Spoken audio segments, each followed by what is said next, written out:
everybody, DM Mackenzie here. I just wanted to stop in here at the top of the episode and say be sure to stick around for the end to hear a special message from Rachel and I. Thanks so much and enjoy the show.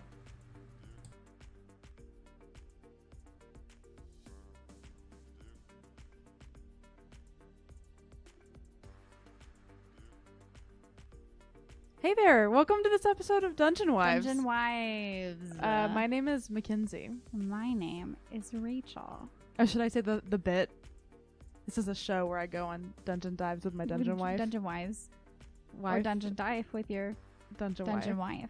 I'm glad we do this at the beginning of every episode single time. now. I hope you don't get sick of it because we know one joke, the two of us. You're more right than you want to be. Watching you laugh at that was very funny. Hey. Hi. Hey.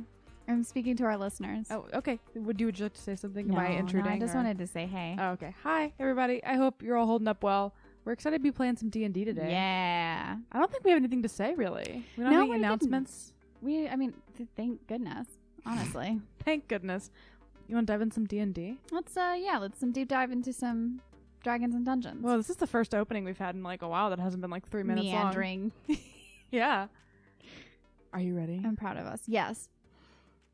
Where we last left off, Alkyone and Alexandrite caught the attention of two dread knights guarding a mysterious camp and engaged in battle. Alex and Alkyone kicked some ass, broke some manicures, and eventually the mysterious vampiric young man came to try and fight, but when he realized he was outnumbered, he retreated and left a bloody mark on Alexandrite's face.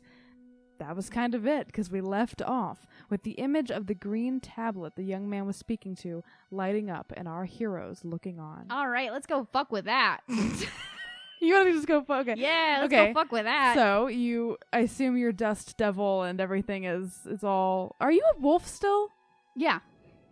And the dust devil is still going. Yes. Well, it only has a little bit left because it only lasts for a minute. Yeah, it went for it'll fizzle out. 8 rounds. So it did real good. It did really good. I'm proud of it. Yeah, because I wasn't able to hit you and break your concentration. Get out of here. You get out of here. So, yes, you walk over to the camp, and there is a small fire burning that you saw earlier. Right. There is the tent to your right, and then, there's sort of like a makeshift table with this, like, green runic-looking tablet. And, the tablet is stone, but there's, like, a green light lighting up in the middle of it. Can I sniff anything in the tents? Roll a perception check. Okay, I'm going to do dice wars. You have 15 dice in your hand. That's why I'm going to do dice wars. Why do you I won't do it with all of them. Why do you have so much dice in your hands? Because I deserve it. That's true. You deserve the world, babe. I sure do. The whole dice world. Oh. All of them are bad. No, that one was a nat 20. That one is a nat 20. Which means it will roll bad on the next roll. Exactly, so I have to get rid of it. All right. I had a feeling it was going to be the Monet dice today. Monet dice? The Monet dice? Yeah, I bought you lilies. those. I bought you those. They're gorgeous dice. Okay, that's a... Oh, shoot. Oh, What's and also, again? well, you're a wolf right now. So it's... But I believe if it's a smell check, is that what you're trying to do? Yes. You have advantage on checks relying on smell because you're a wolf. I got 2. You only roll 1 more die. You already rolled 1. Oh, you got a 16 on it. I thought you were going to... You roll again. Okay. So I thought you were going to be like, your 16 is canceled. No, your 16 is your first roll, and then that's your second. And the 16 was higher. 16 was higher. That's how advantage works. Well, now that I've learned how advantage works, let's play some D&D. This is a learning podcast here. So yeah, I think you have to use your wolf's perception skill.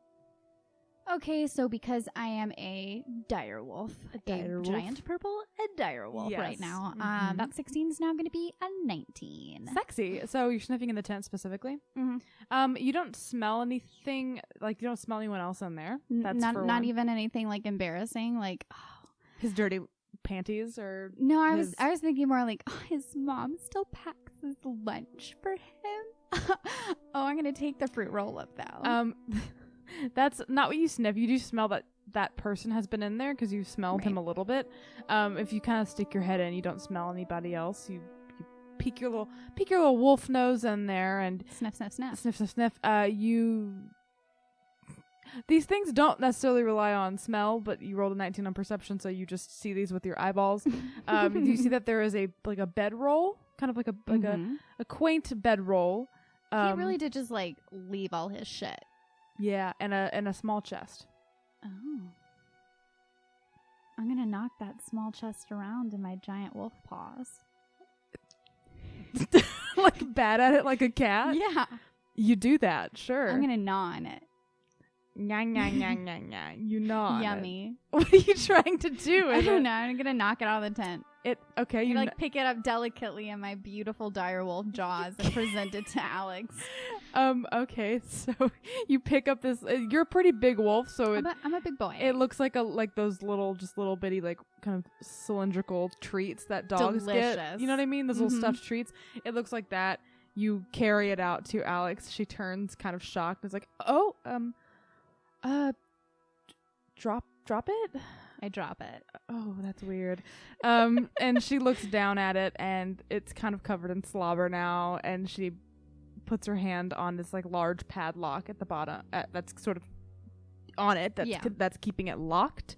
And she says, it looks locked. And then she wipes the slobber off of her hand. I don't really know how to open locks. Do you?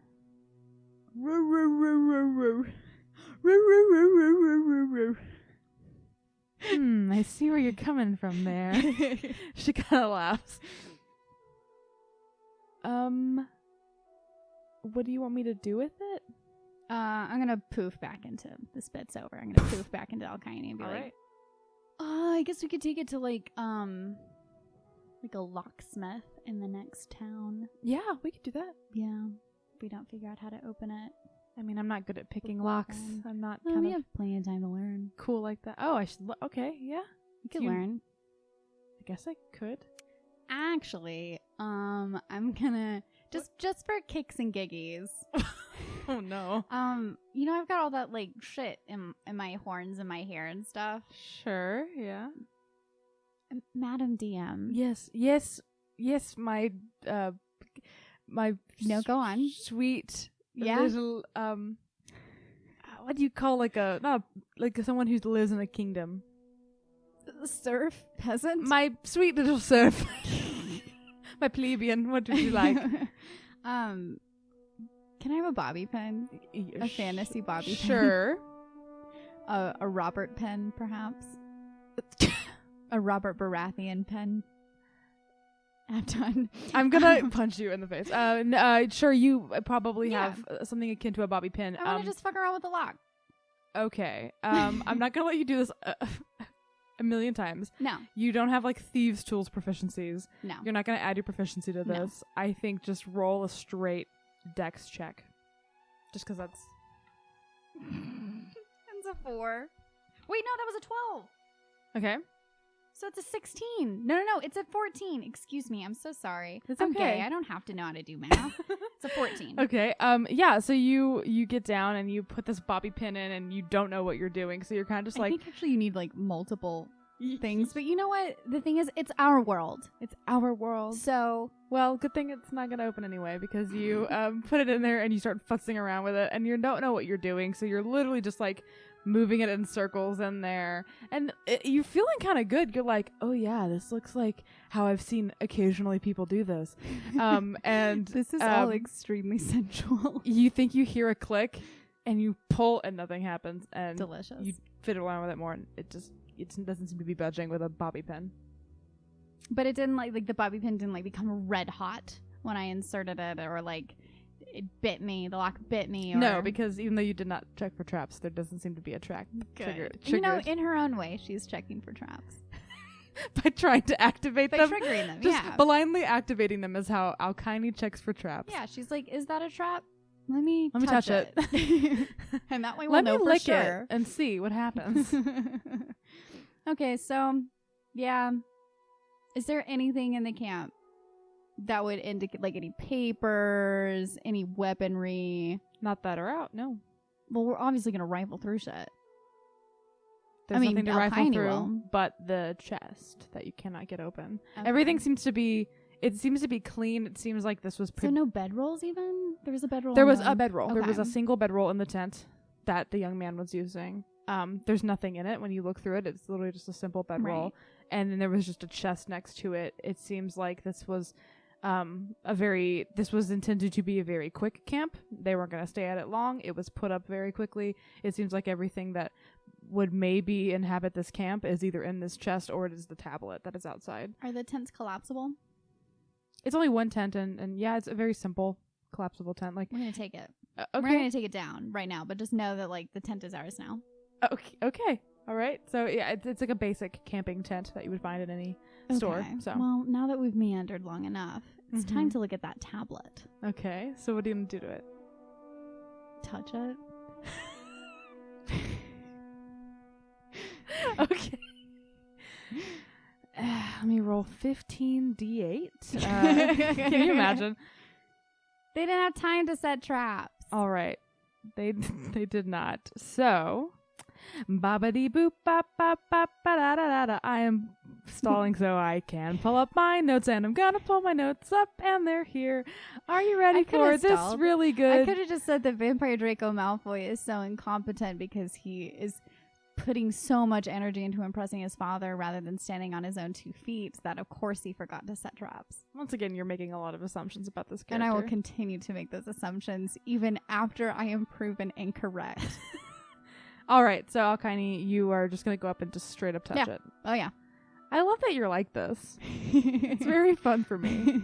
I mean, Lady Dionysia was like, here, fucking idiot teenage baby, save the world. And Alkyone said, can I touch it first? She has her reasons. I know she does. It's very sweet. And Alkyone doesn't know those reasons. So perhaps it is in fact her own precocious propensity to engage tactilely with the universe around her that makes her ideal for such a task.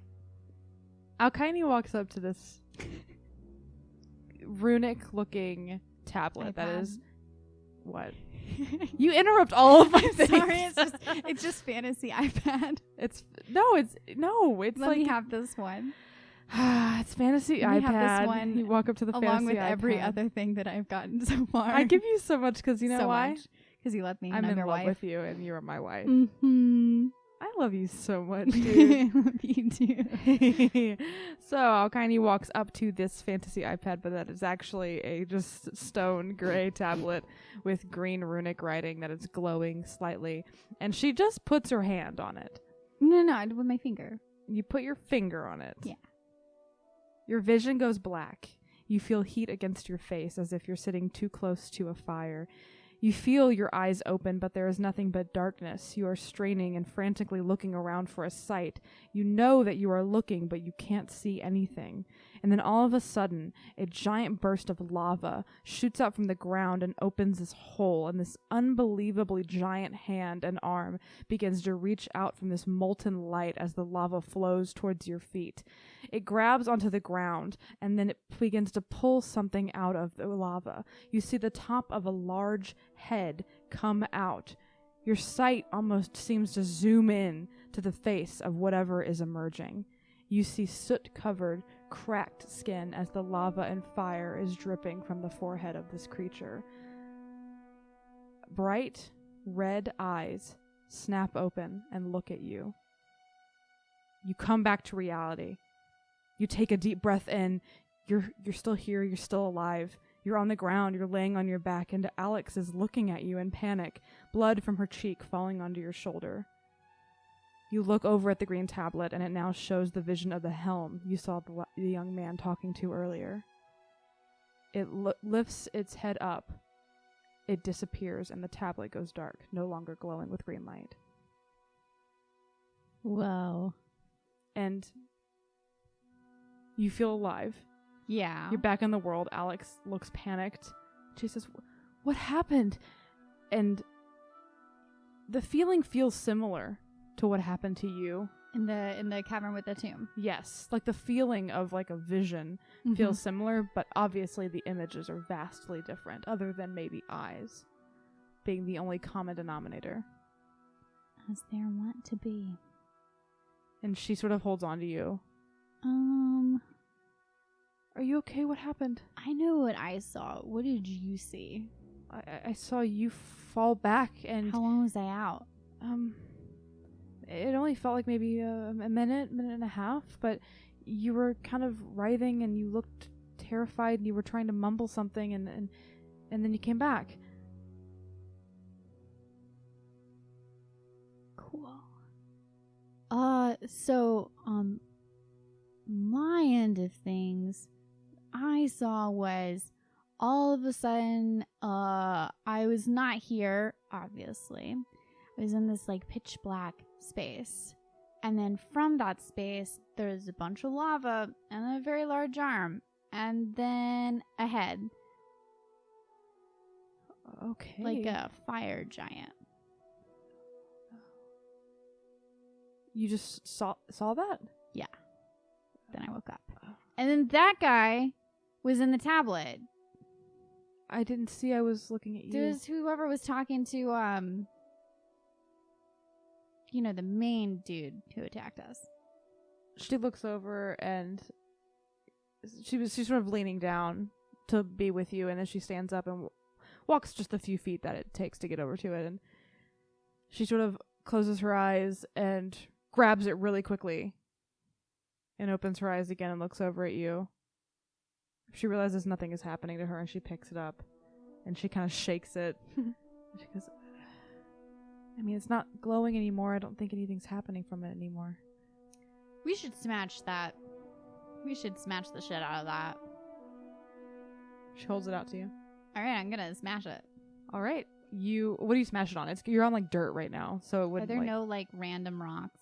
Yeah, I guess it was sitting on a rock. Yeah. All right, Let's just roll a strength check. Oh boy. No. You don't even need to know. No. I think the audience needs to know. That's gonna be because keep in mind that Alkyone's strength modifier is a -1. Mm-hmm. So this is what we in the biz like to call a dirty one, meaning that I rolled a 2, but it was a -1. And then somehow it got worse. So you grab. She gives this to you, and you grab it, and nothing happens. Thankfully, like you don't fall into a vision. You walk over to the rock it was sitting on, and you give a look, and you hold it over your head. You bring it down on the rock, and it's like you aimed too close to the edge, so then it just and it hits the edge and then starts flipping, and you dodge out of the way of it, and it just sort of flies backwards because you hit it. Does that make sense? Yeah. You hit it on the edge, and it just started rapidly spinning, and you had to jump out of the way of it, and it goes flying 30 feet back. Good enough. You're just gonna leave it in the ground over there? Fuck, I don't know where it is. Maybe you could go find it very easily. I could, but I'm not gonna. Okay, you're just gonna leave it here? Yeah, it's nighttime, right? It is nighttime, yes. So you would theoretically be setting up camp soonish. Why would we set up camp? Unless you're journeying through the night. We have one right here. Bada bing, bada boom. Bada bing, bada boom, baby. That's what I like to call in the biz, bada bing, bada boom. Your horses are still a little ways out because you left them to get closer, so you'd have to go get your horses. We'll get the horse. We're not going to forget the horses. I'm just saying. Every D&D game I play, we forget our horses, so. All right, so head over. Head over. We'll head over. Grab Penny and Lilac. Bring him to the light. All right. All right. And you set camp for the night? Yep. All right. Give me that long rest. Hey, guess what? You get it, baby. Ugh. That long rest is yours. Yes. It's tasty. Yes. It's wonderful. You do your normal take, a turn sleeping, and you watch while Alex sleeps and vice versa. You sleep through the night with no one bothering you. Nice. The fire eventually stamps itself out sort of as daylight creaks to the land, and I assume you are continuing your journey. Yep. Alrighty. We wake up bright and early. We are ready to go. We are invigorated by success. You only have about 2 more days to go before you reach Sharvoss. Gorgeous. Unless you do anything crazy on your journeys there, I think that we're going to sort of just skip ahead to making it to the city. Yeah. Anything you would like to do? No, I think we're good. There's nobody new to give a friendship bracelet to, and there hasn't been not a lot of opportunities on the ground to grab a new friendship bracelet. No. So Into Sharvoss we go. Into Sharvoss you go. What were you pointing at? Kiki. Hello, baby. Our cats are very cute. I wish this was a video medium, only occasionally, so people could see our cats. Only for cat cam. Only for hashtag cat cam, baby. Oh, to be a sleepy cat stretched out on the rug. Oh, if only. Are you ready? Yeah, let's go. So you continue the next 2 days. Oh, is Sharvoss a city of cats? It is not, sadly. Is it overrun with cats like Rome?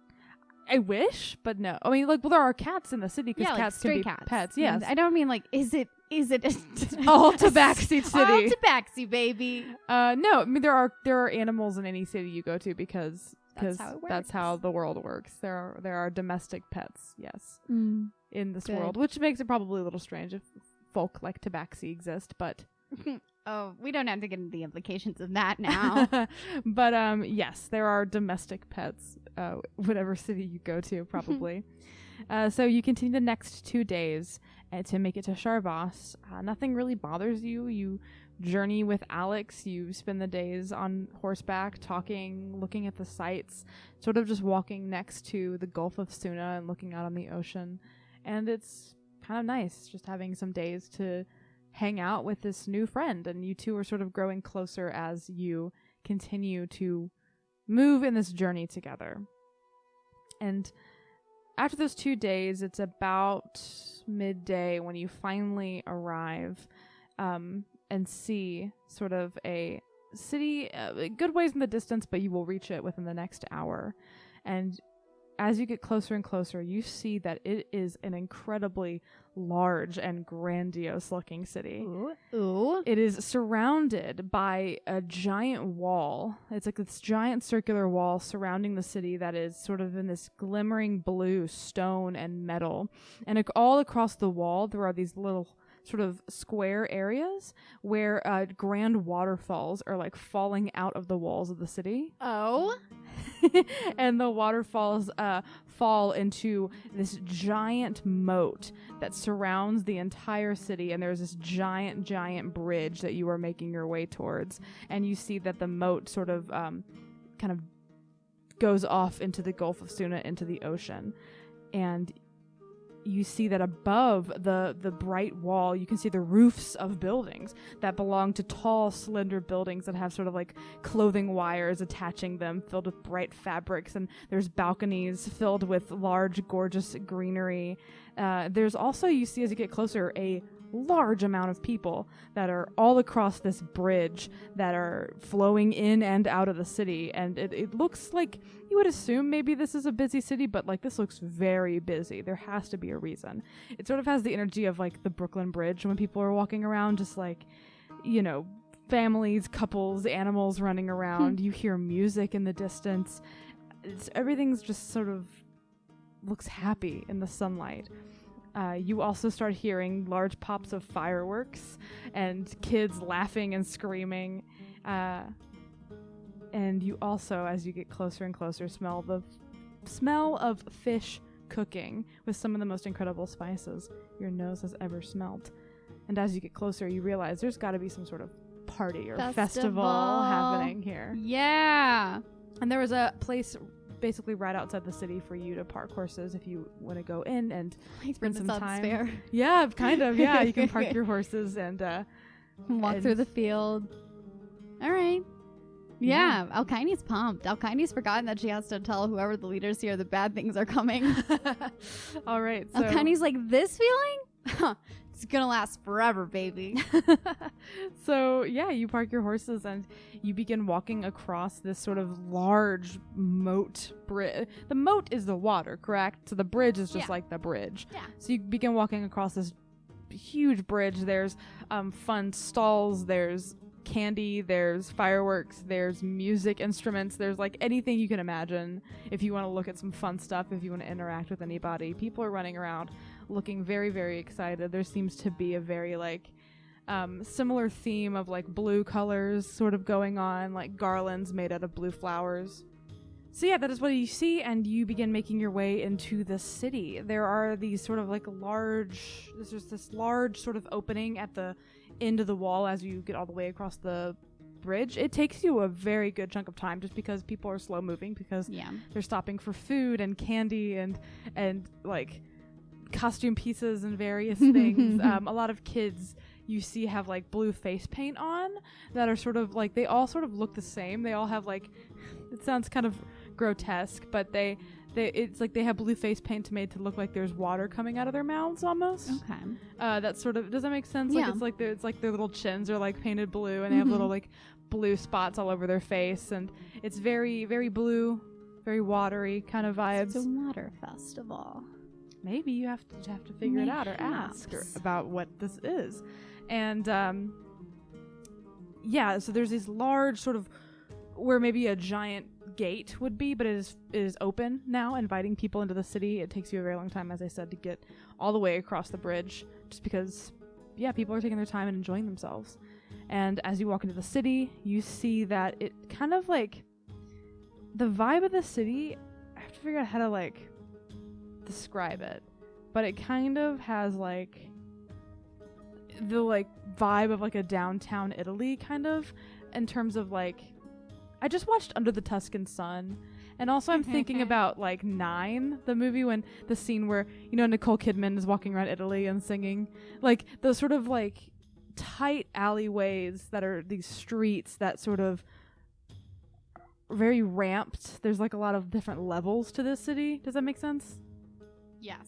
And so it's like these sort of like very tall, slender buildings with these gorgeous balconies that are all kind of interconnected, and then these sort of streets that sort of weave in and out between the buildings in ways that don't make any sense but are beautiful. And they have these kind of cobblestone ground that sort of goes up and down and weaves throughout all the buildings, and there's just people everywhere, all over the place. And there's pets and cats and dogs, and it's a very, very beautiful city. I think that even though you've been in, I mean, the last town we went in was small, not doing well, and also small. Yeah, and even then, Biergo is one of the biggest cities in the continent, on this part of the continent, but it's very spread out. Like it's a very like wide it's city. LA versus New York. Yeah, this is a very tight. It there seems to be like the same amount of people, but at a much tighter space. If that makes sense. Yeah. Is there perhaps a sweet fantasy Polish man trying to prove to everyone that he can juggle flags as well as any fantasy Italian man in an attempt to win the fantasy Italian woman of his dreams? That was an Under the Tuscan Sun reference for anybody who wanted or needed that. I needed it. Don't know if I wanted it, but I needed it. Great, because it was for you.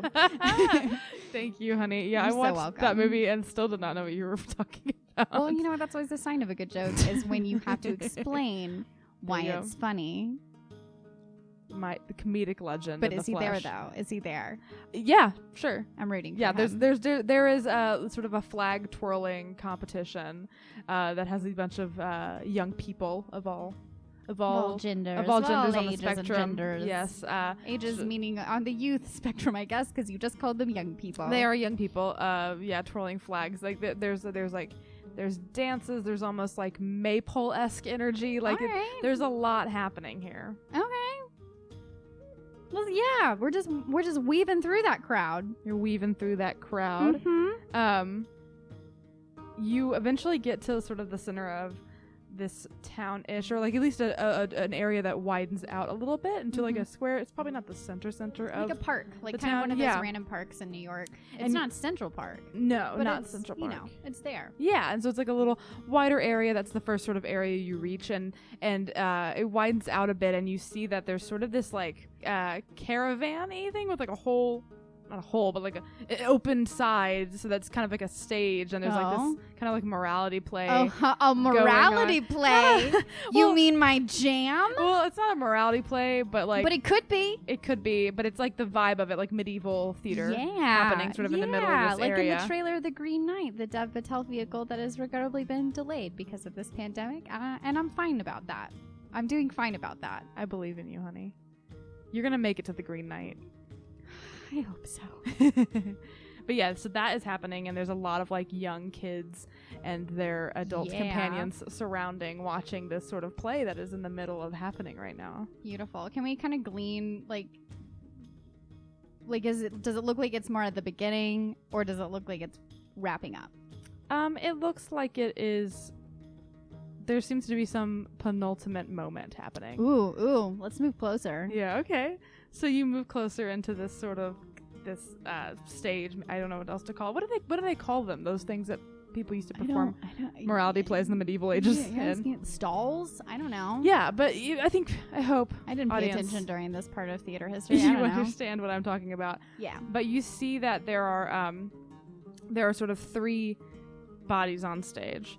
One of them you see is sort of this young man with very long flowing hair, and he has his hair is long-ish, but he's wearing sort of like a fishing net on his head, almost as like a wig to make his hair quote unquote look longer, and he has sort of painted his skin to be like a bluish tone, and he you could tell this is almost like jestery, like they're telling a story but they're also trying to make people laugh.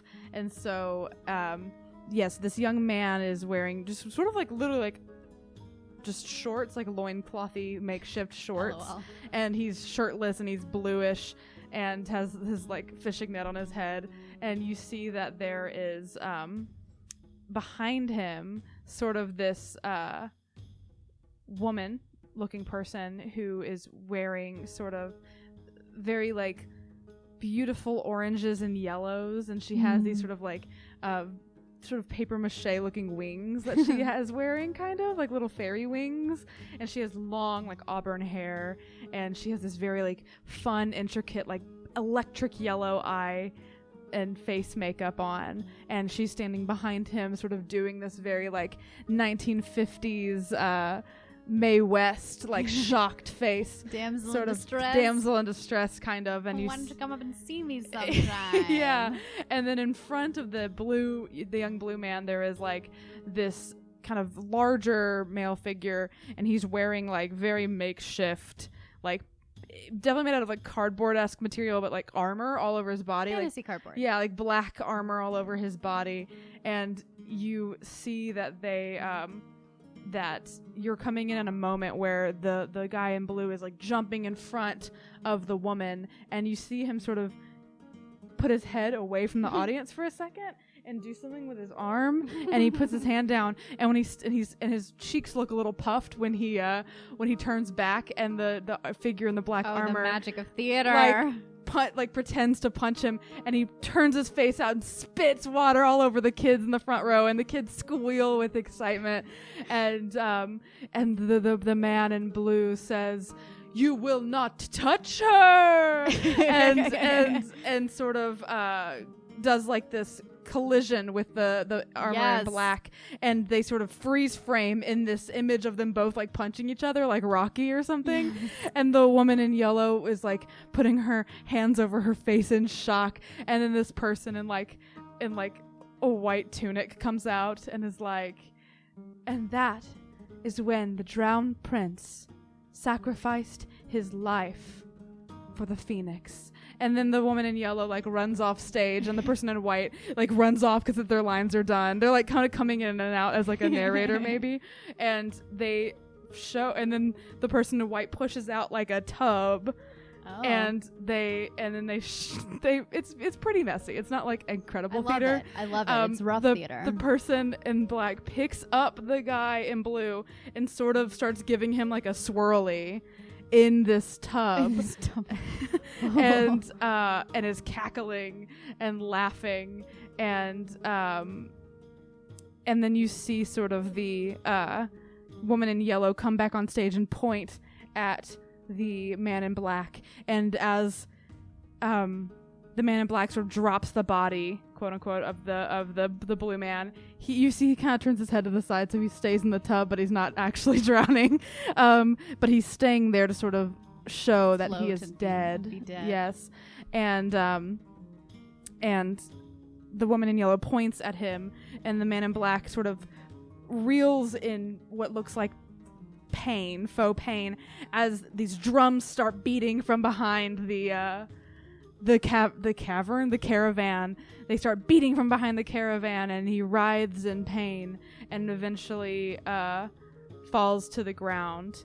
And the person in white comes out again, and they say, the god Joran was brought down by the god's wrath, and the drowned prince sacrificed himself, and we honor him today. And then and then the guy in blue comes up and spits more water out on the kids, and the kids start laughing. And then he's like, I was just murdered. Yeah. I was murdered. And then all the cast comes out, and they do their very they think they did a really good job, and they're like and they're bowing, and then they have these kind of garlands of blue flowers that they're throwing out, and the kids are grabbing them, and they pick up the water and they just dump it on all the kids, and the kids are just playing in the water, and the actors get down and start dancing with the kids as the music swells up from behind the caravan. And you think that's probably the end of this sort of morality play that's in this little park, if you will. I'd say so. I'll turn to Alex and be like, oh, that was cool, right? Yeah, they did really good. Yeah, it was pretty experimental, but it was pretty fun. I was really transported. Yeah, I think that she rolls. She goes, it's really familiar to me, but I don't know why. They said Joran, so it had to be a story of the gods. I wonder if this is like the festival of the bathtub man. Maybe we could ask around. Yeah, why not? These people seem friendly enough. All right, so who do you ask? What do you do? I just first person I see. It's a little child. Hello. Hi. What is this festival? You don't know? No, we're out of town.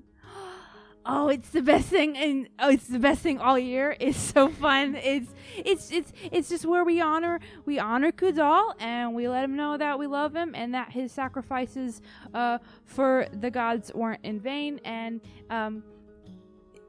do you know who he is? I don't. You are very articulate for your age. I know. I'm the DM, and I didn't think about little kids, but also, I look forward to it every year. I've been going since I was a baby, and we do it every year. And he's sort of the god that we worship around here, and we just think it's nice to let him know that we love him. That's what my mom says. Where is your mom? She's over there, and you see that the mom is. He points at the person in yellow that was on the pit in the stage. Oh! And she's sort of dancing with other kids. Child of the theater. Yeah. And he says, she does so good. That's funny. Every year. She does it every year. She doesn't let anybody else do it. That got me. All right. Okay, I feel really good as a DM if my cute little child got you. And Alex sort of says, yeah, that actually sounds kind of familiar. I think Khudall is the patron god of your town, right? And the kid says, duh! And Alex sort of reels, very confused, because she's like, oh, how rude, okay. She's an only child, right? You can infer. She was... Oh, I can infer. I think she mentioned that she didn't know her parents growing up. Oh, I can infer. More sadly, yes. More solemnly. So she sort of looks at this kid, and the kid runs off very quickly, just to go back. So amused. And she goes, yeah, much like with Virgo, I think Khudall is sort of the god of this town. I guess they're honoring him. I can't remember what he did. I mean, clearly he sacrificed himself. I'm not as studied on him. He's kind of I remember him being kind of like a trickstery god. Oh, all right. But I don't really remember everything about him. He seems pretty trickstery, what with all the spitting. and you look back and the actor is trying to find more water and throw it on people. You can tell the actor is leaning in. And the kid, and you see the kid is who you just talked to is now on his mother's shoulders. I'm gonna weep. Ah! Nice. We didn't even ask that kid's name. But I'll remember him forever. Me, Rachel. Maybe not Alkyone, but me, Rachel. You, Rachel? 20 episodes from now, I'm going to be like, gosh, remember that kid in Sharvoss? He was pretty cute. I just pulled him He's out of my pretty ass. cute. He Yeah. was pretty adorable. Fully born of ass, pure of heart. That's also me. Born of ass, pure of heart, baby. All right. Well, let's wander around. All right. So See if we can maybe find like any other like there's obviously like this main stage of the caravan, and I'm assuming that it's like the Renaissance Fair, or it's like, and the next showing will be in 2 hours at Fantasy 3:30. yeah, there's like a little signpost there with like kind of the time bad paint. Yeah. Yeah, we should wander around until the next showing is, and then maybe we can get like the whole story. Yeah, sounds good. Cool. Let's check this out. This is great. This is awesome. I love this. Roll a perception check for me. Are you about to run? No. Okay. Why I was do like, you just and then assume? the dragon arrives. The dragon goes, knock, knock, baby. I was here the whole time. The dragon's like, this is my festival now. And now, wisdom is now. Wisdom is perception? Yes, but you might be proficient in it. I can't remember. Oh, I am. That's why I got +4, Ooh. right? I don't know what your skills are. Well, I would assume. No, for saving throws, it would matter, but not for this. No. Unless it is a saving throw. It is not. Okay. That is a 17. All right. So you're walking around the city and you see that you're kind of just meandering around with the group of people, and you find yourself sort of noticeably moving in a very specific direction. Like everyone is sort of like exodus marching in a very similar direction that you kind of accidentally find yourself in, and you eventually notice like, oh, we're all sort of moving in the same direction. And it's these kind of tight, not alleyways, but tight streets that you're kind of weaving in and out as you two are wandering and looking at things. And Alex is pointing out various plants on balconies and telling you what their official names are and what people usually use them for. And she's like looking at all these plants and she's very excited about it. And eventually you're exodus marching, if you will, and you open up into this very large opening, much, much, much larger than the last sort of pocket you were in. And you see the tallest building you have seen yet in this city, and you see that you're almost in like a line to be entering it accidentally. Oh, great. That's how far back it started. All and right. you see that it is like there's a huge opening. There's another small moat that goes around it. You see that there's like a moat within this city. Oh, wow. That goes around this really, really, really tall, glimmering cylindrical thing. It's like the Washington Monument, but like a cylinder. Yeah. It's very tall. It's very slender. It is made out of this bright, brilliant white marble with like blue veining in the marble. Okay. Was it like the Leaning Tower of Pisa if someone fixed it? Sort of, yeah. Yeah, so it's very straight up. It's very beautiful. And you see that there, once again, is like sort of near the bottom and the top. There's like at different intervals, there is like waterfalls flowing out of it. Oh, wow. And it's just this beautiful, it's taller than any other building in this city. And you remember from when you were approaching it, you could see the top of it. Like a sort of spire. Yeah, sort of coming from a distance, you could see the top of this in the middle of this sort of city line, if you will. And you're sort of in like a line almost to be getting into it. And you see that like, it seems like most people are going here for some reason. Yeah, sure. Why not? We got until 3:30. Yeah. And you also see, because of your perception check, you see that this is sort of, it seems definitely like a town square-y area that this is the middle of. And it makes this giant circle of like buildings and shops. And just out of the corner of your eye, you swear to God, you see a building that looks familiar that's labeled Ultra Bookstore and Library with an exclamation point at the end of it. And you swear you see that, and you're like, but that was in the other city. But you're pretty sure that's that building over there. Wait a second. Would it be easy to get out of line? I mean, yeah, you can just walk, I guess. It'd be easy to get out of line. Yeah, let's go. Gonna run over to that bookstore. You grab Alex, I assume, and pull her. And she's like, where are we going? Oh, look, it's the, yeah, you see it? Is it a franchise? Oh, I hadn't considered that. But how would they have fixed the sign so quick? I don't know. Let's go. So you pull Alex, and you run over to this bookstore, and you open the door, and the little bell rings, and there's people in there, but it looks identical to the place you went in Rivermouth. And you see that there's not like a lot of people, but there was no one in there last time, right? And so you see like, especially you see this like, you see this family with like a husband, a wife, and their kid, and the wife is she's in a wheelchair and she's sort of like stacking up books on her lap, and the kid is on top of the dad's shoulders like picking up books from the top, and this family is sort of like smiling together, and they're dressed in the accoutrement of the festival, and they're looking at books, and then there's like two other people that are sort of by themselves just looking through stuff, but there's people in here. Do I see a friend?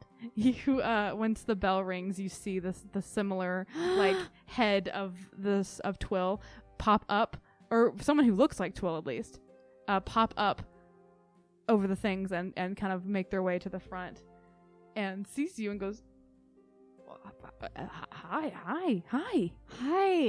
What are you doing here? What are you doing here? I work here. This is my bookstore and library. With the exclamation point. I thought like I should be I should be like maybe a little bit more like excited about it or something. You know? Yeah.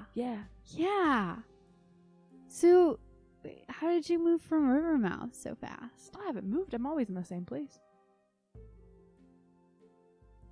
I'm gonna look at I'm gonna look at Alexandrite and be like, what? Alex shrugs. So like, wait. If we walked out right now, we'd still be in Sharvoss, right? Yeah, but if that person walked out, and he sort of points at a person that is over there, he says, they'd walk out I think they came in from Olton, maybe? Yeah. Oh, that's so cool. This is so cool. This is like my baby. She's gonna like touch books, like all of these books are now infinitely more special because they're in a magic transportation shop. And he just sort of smiles his toothy grin at you with the same sort of chip in the front tooth. And oh, this is so cool. I can't remember the last time I've had recurring customers. That's exciting. Oh, buddy. Oh, we're always gonna come back. Oh, this is so cool. Do you have any books on and I'm gonna look at Alex like, what's it? Gunther, who are you? The bathtub god. Khudall? Oh, yes, I was so wrong on that. Well, G and K are like glottally similar. It's just a position kind of deal. It's a Khudall. Khudall, yeah. Khudall. Yeah. Wow, learning new things every day. Do you have any books on Khudall? Yeah, they're actually over where those people are, and he points over at the family. Oh, wow. A couple, like, just books about that guy, and also, like, there's just, like, I think I have a couple copies of just a general history of the gods, kind of stuff like that. All right. Do you have any books on, cardboard? Fantasy cardboard. Jumanji. What are you saying? I'm doing a bit. Jolly Rancher. Jared feels right. Jared, the fantasy cardboard villain. Are you looking at Alex right now? Yes. Joran? Yes. Joran. No D's. Joran. Yes. Twill is watching this interaction. He goes, yeah, they're in the same spot. All right. Wow, we're gonna pick up some of those this go round. Those books. Like more purchases? Yeah. Whoa. Yeah, man. Yeah. Whoa, business is booming. And he points at these like 5 people that are in there. That's such an indie bookstore. And he says, that exclamation point. That did it. No. The magic was always there. We've been around for a while. People just don't come in no matter what city they're in. People just gotta realize that's all. We're not gonna be your first repeat customers. I feel it. I feel it in my horns. Oh, does it hurt? Nah. Okay. Yeah, nice. All right. let's go pick up those books. All right. And so, Yes.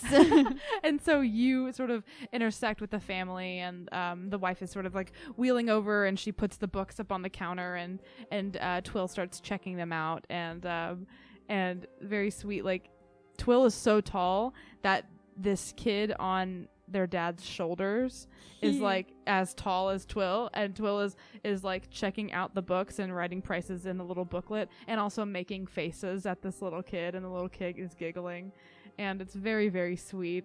And eventually Twill sort of gives like a little piece of paper to the mother, like a receipt, and she starts counting out some money, and Twill, you look on as he kind of takes his like very like large hand and he puts it behind the kid's head.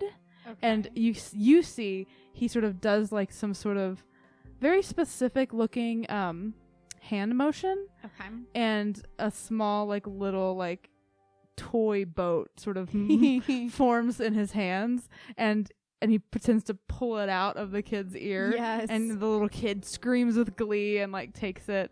And Twill takes the money and smiles as the family leaves, and you all are going over to the same section they were at. Mm-hmm. And you see that it's like a small but healthy section, and there seems to be different names. It seems to be books that are sort of these like thick books that are all very kind of darkly colored, and they have like gilded singular names on the side. Like volumes. Yeah, you see Khudall is a name. You see Joran is a name. You see a bunch of other names of who you are probably assuming are various gods. Okay. Yeah, let's check them out. Let's flip with Twill mentioned there was like a general history of the gods. Yeah, that's over there. It's in that same section. It's I want to pull that out and start flipping through. On a hunch, I want to start flipping through. Okay. What are you are you looking for something specific? Looking for lava. Okay. Roll investigation. Uh-oh. What? Did you just roll that out of the... You almost rolled that into a candle. Into the flame.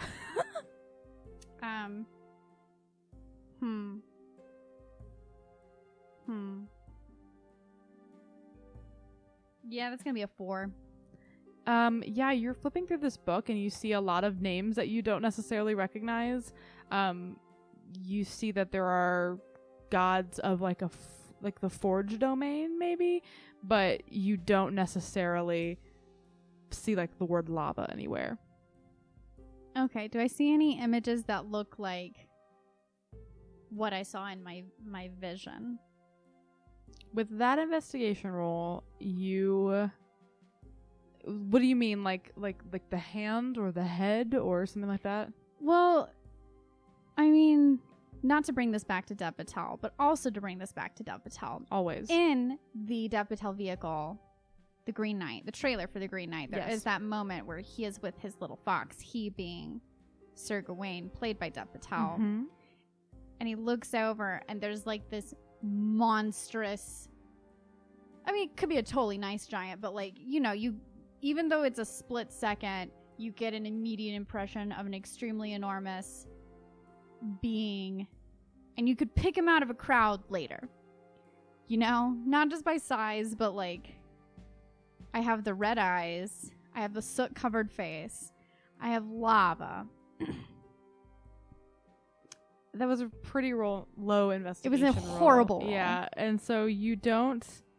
I mean, like I said, like I think the most you're gonna get when you think of like soot, lava, you're gonna see like some Forge domain gods. Can I delve into those chapters? Sure. So gods that sort of represent the Forge domain in this pantheon. Joran is one of them. Okay. Yes. So he is a Forge domain, and it looks like I have all my gods pulled up. There is a god named Puthos. Okay. Or Futhos. He is the god of honor. He's also a Forge domain. You also see... You see those are actually the only two gods that really represent the Forge domain in a prominent way. Okay, I'm gonna be like, hey, Alex. Yeah. This is Joran. And if you point to like a page of him. Yeah. So yes, you see that there isn't like a picture of him in there. You see that it has sort of, since it's just a brief overview of the gods, Can I interrupt you super quick? Yeah. Can I call over to Twill and be like, are there any children's books on the gods? Is that a different section, or should we just keep looking over here? I mean, it would be in the kids section. All right, but let's go to the kids section. I'm assuming Alex has picked up at least one very sensible book because she is dealing with this in a linear fashion. Okay. All right, you run to the kids section. Yeah. Is that before you do you read the stuff about the two gods first? I'm still holding on to the book. Okay. I didn't know if you wanted to know the information that you saw with your eyeballs. I'm about to get real junior college Rachel in terms of research papers. Okay. Let's go to the kids I'm section. so confused. Let's go to the kids Okay, section. Let's find an unlikely source and stretch it as far as we can. Okay, you go to the kids section, and yeah, there probably is a children's sort of more illustrated story of, if at least for the city, the story of Khudall. There's basically the morality play you saw. Yeah. As a kid's book. All right, let's flip that open. All right. So you. I'm gonna flip to a page until it's Joran. Okay, yeah. So you flip to a page that has art that it's more cartoony. It's very Disney looking almost. I love it. But it is still kind of a scary image of this sort of helmed looking black knight. A black knight? Yes. Black knight with bright red eyes and a sword that seems to have been reforged together, which from our very first session, that is the symbol of Joran, is a reforged sword, a sword with a crack in it that has been reforged. So you see that, and the image is sort of it's just a solo image. It's introducing, because it's a short book. It's introducing him into this narrative, and then the next page shows him sort of almost how every production of Romeo and Juliet shows Romeo and Juliet dancing with their hands almost touching, intertwined, almost touching. It's Joran holding his hand up, and the woman who you think the woman in yellow was playing. You see it as Phoenix, the fairy Phoenix, Phoenicius, who is the goddess of rebirth and sun. The Phoenix Queen is famous for being believed to be the last person who is connected to a bloodline of the gods, and she is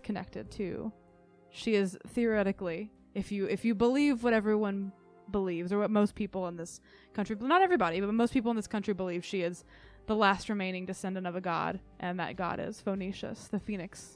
And you see that their hands are sort of intertwined, not intertwined, but they're sort of almost touching, and their arms sort of cross a bit, and they're staring at each other.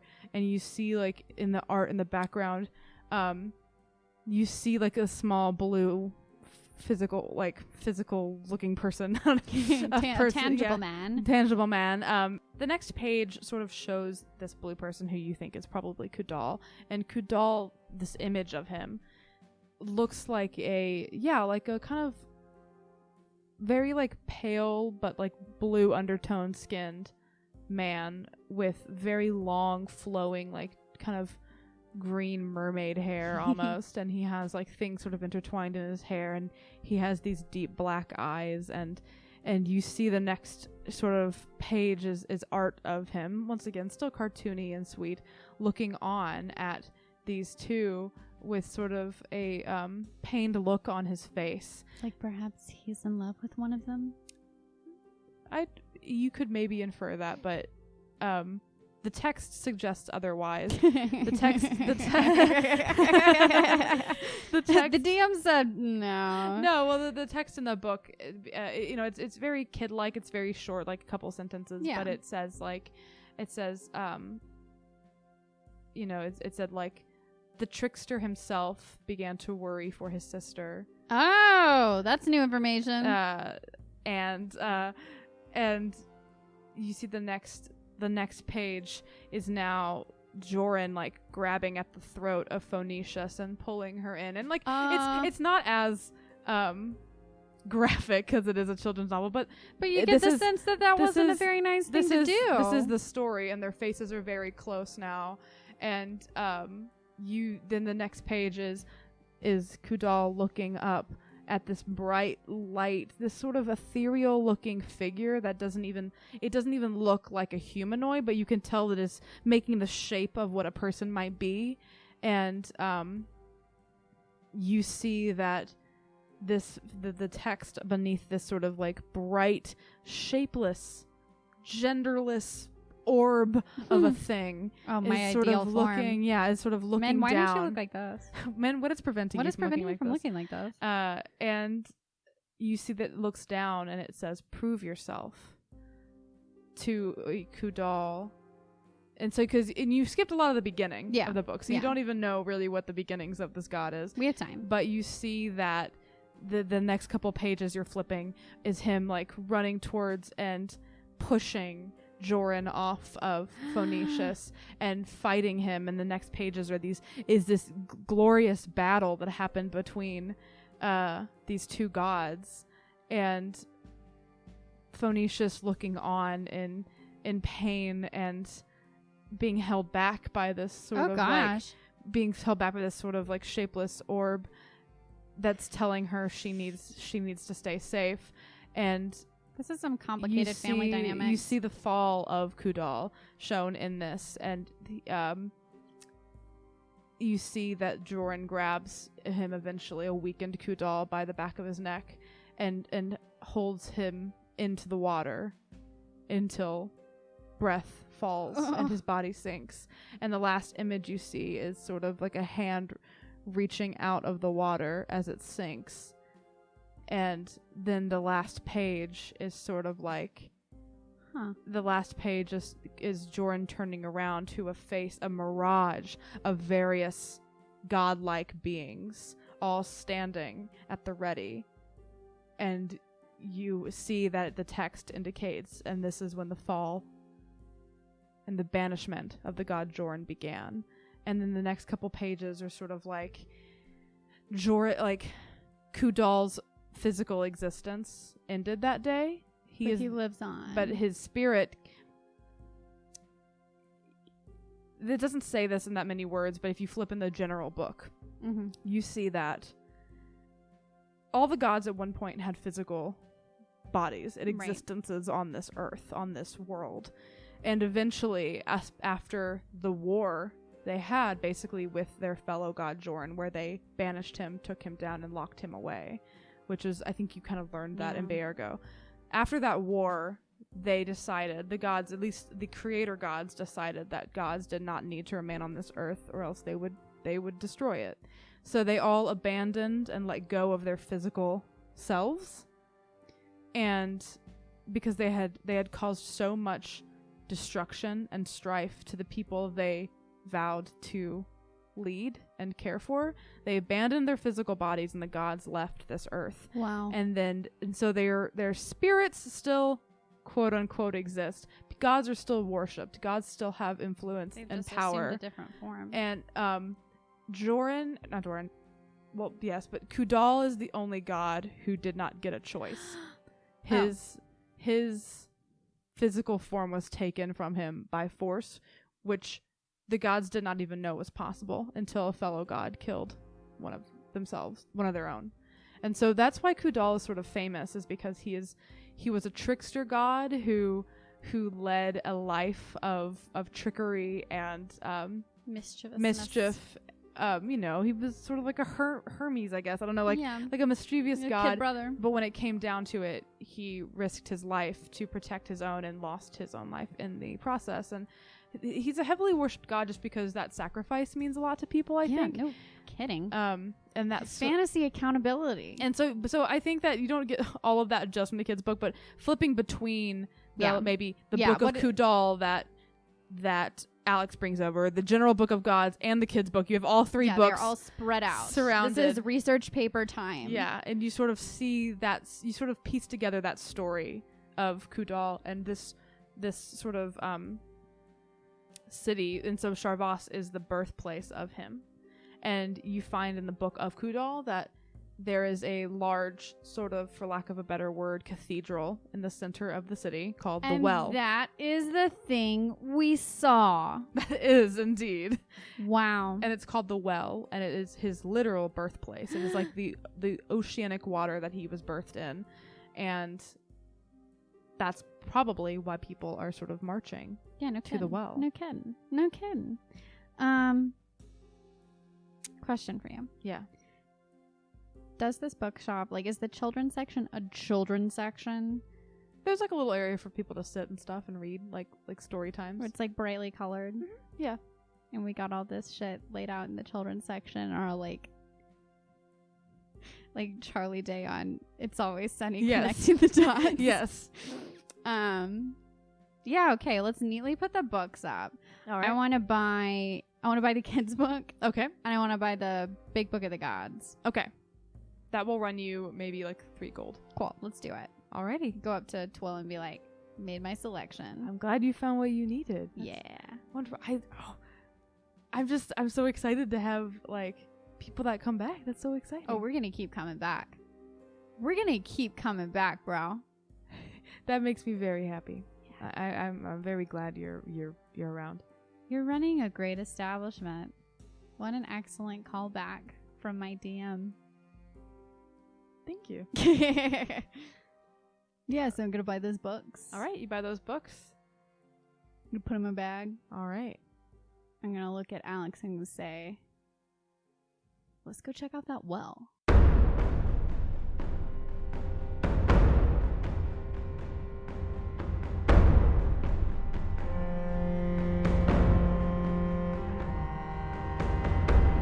What our hero does not see is that about 2 days south, in the ruins of the tents and the campsite where the battle with the Dread Knights happened, there are 2 figures. Both of them are incredibly covered and shielded from the sun. The tablet that Alkyone threw is still there in the ground. 2 hands reach down and grab it and pull it up. From the eyes, we can tell it is the young man. His face is mostly covered, but it is him. He looks down at the tablet. He looks over his shoulder and says, "She got away. She'll know soon enough." He turns fully to see another figure that is fully cloaked, and once again eyes cut up from beneath the hood, and it is the female assassin from the other night. She responds, "Dear brother, she won't live long enough to find out."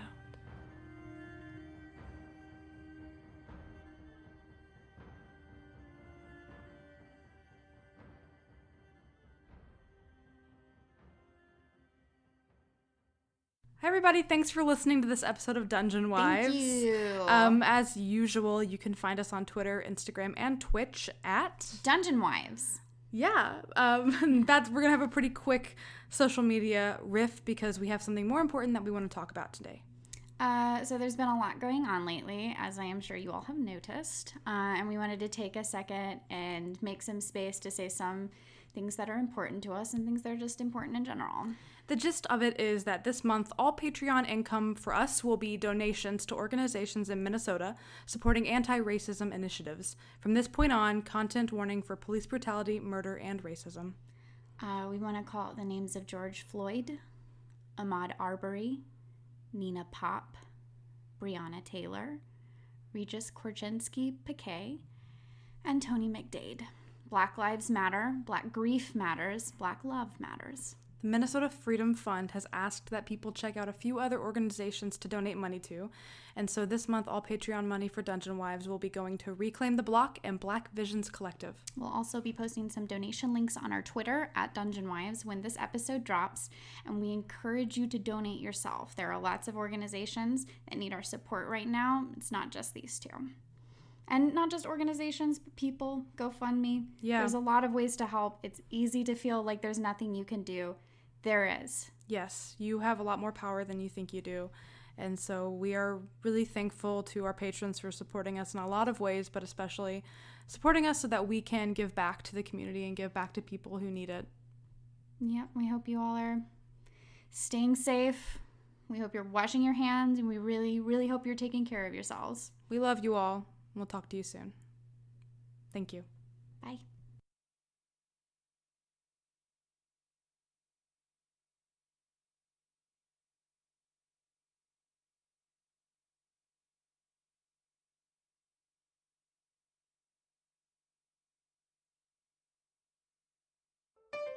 Be gay. Roll dice. An LGBTQIA actual play podcast network.